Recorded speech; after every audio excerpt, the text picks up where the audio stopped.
বিসমিল্লাহির রহমানির রহিম। বন্ধুরা কেমন আছেন? নিশ্চয়ই ভালো আছেন আর সবসময় ভালো থাকেন এই শুভ কামনাই করি। আমি অমর মহানায়ক সালমান শাহর ভক্ত হীরা শাহ এই মুহূর্তে আছি নিকুঞ্জ খিলক্ষেত, ঢাকা, বাংলাদেশ। আজ 17ই জানুয়ারি, রোজ হলো স্যাটারডে, শনিবার। সন্ধ্যার মুহূর্ত দেখেন রাজধানী ঢাকার অবস্থা, বাংলাদেশের রাজধানী ঢাকার অবস্থা দেখেন।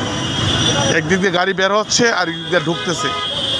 24 ঘন্টায় এই দৃশ্য আপনারা দেখতে পাবেন। 24 ঘন্টায় একটু কম বেশি হয়, ব্যস্ততা একটু কম বেশি কমে, কিন্তু 24 ঘন্টায় এই রুটটা ব্যস্ততার কারণে ইয়ার বিমানবন্দর সড়ক রুট ঢাকা, বাংলাদেশ।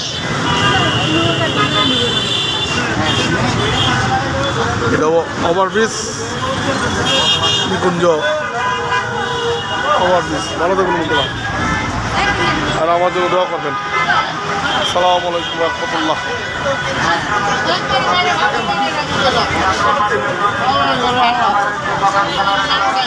আমরা